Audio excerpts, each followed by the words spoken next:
அன்பிற்கினிய மாதா தொலைக்காட்சி சுவைஞர்களே, தமிழ் வணக்கம் அன்பு நெஞ்சங்களே, வணக்கம். திரிகடுகத்தில் இணைந்திருக்கும் உங்கள் ஒவ்வொருவருக்கும் நன்றியின் வாழ்த்துகள். இன்று மீண்டும் திரிகடுகம் எண் 57 நாம் இருக்கின்றோம். 3ஆம் கருத்தினை நாம் பார்க்கின்றோம். இன்பம் அளிக்காதவை கொட்டி அளந்தமையா பாடலும், தட்டித்து பிச்சை புக்குண்பான் பிழிச்சலும், துச்சிருந்தான் ஆளும் கலங்காமுறுதலும், இம்மூன்றும் கேள்வியுள் இன்னாதன. திரிகடுகம் 57. 3 கருத்துக்களை நல்லாதனார் இவ்வாறு பதிவு செய்கிறார். எவையெல்லாம் இன்பம் அளிக்காதவை? தாளம் இல்லாத பாடல்,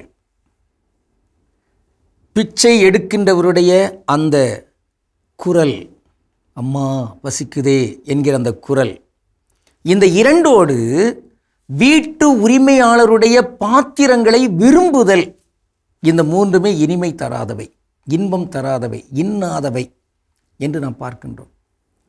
இங்கே 3ஆம் கருத்து உரிமையாளருடைய பாத்திரங்களை விரும்புதல். பாத்திரம் என்றால் என்ன? அதை நாம் இன்றைய தமிழ் சொல்லாக பார்க்கலாம். வள்ளுவர் ஒரு குறளில் இவ்வாறு பதிவு செய்வார்.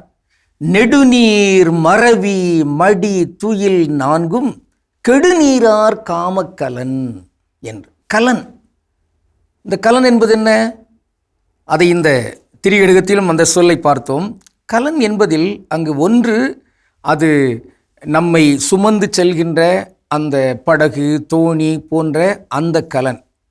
இன்னொன்று கலன் என்பது பாத்திரம் என்று பார்க்கிறோம். அதோடு இப்போ பாத்திரம் என்பதை இன்னொரு வகையிலும் புரிந்து கொள்ள வேண்டும். அது என்ன பாத்திரம்? ஒரு நாடகத்தில் பாத்திரங்கள் யார் யாரெல்லாம், ஒரு திரைப்படத்தில் உள்ள பாத்திரங்கள், கதாபாத்திரங்கள் சொல்கிறாங்க பாருங்க. அப்போது இந்த வீட்டு உரிமையாளருடைய பாத்திரங்கள் மீது விருப்பம் கொள்ளாதிருத்தல், விரும்பாமை, அப்படி விரும்புதல் அது இனிமை தராதது. அப்படின்னா என்ன?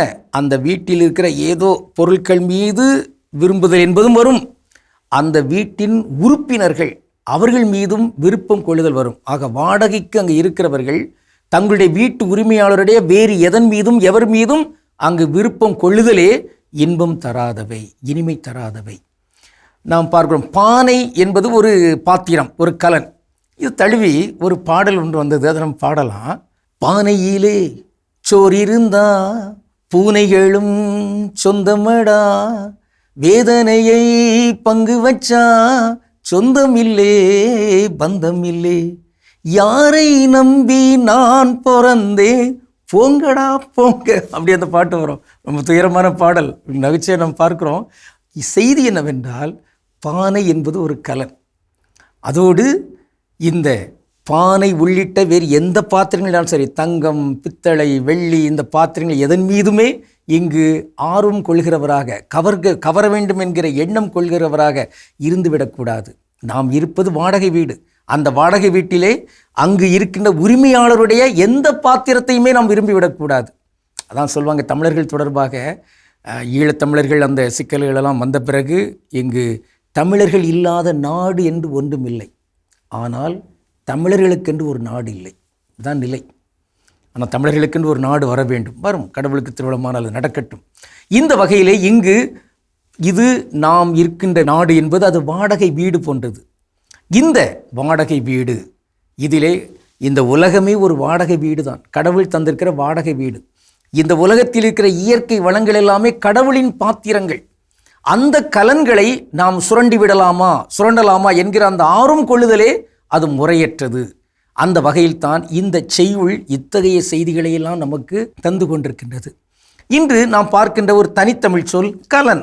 கலன் கலன் என்றால் என்ன? அருமையான ஒரு தமிழ் சொல்.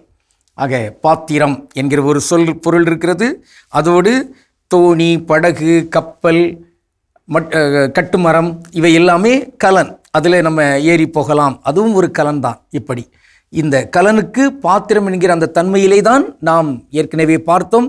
அந்த குடும்ப உறுப்பினர்களோ நாடக உறுப்பினர்களோ அவர்களும் பாத்திரங்கள் என்று கருதப்படுகிறார்கள், அவர்களும் கலன்கள் தான். இங்கே நாம் எல்லாருமே கடவுள் அமைத்து வைத்த இந்த மேடையிலே பாத்திரங்கள், கதை பாத்திரங்கள். இங்கு எவருமே இங்கு இசைக்கப்படுகின்ற பாடலை தாளம் முறிந்து பாடிவிடக்கூடாது. இங்கு பிச்சை எடுக்கின்ற அந்த குரல்கள் இல்லா தன்மையில் இங்கு இந்த உலகத்தை சமத்துவத்தன்மையில் நாம் வாழ வைக்க வேண்டும்.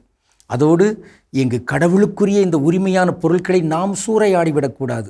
இங்கு உரிமையாளருக்குரிய அந்த கலன்களை நாம் எடுத்துவிடக்கூடாது, விரும்பிவிடக்கூடாது.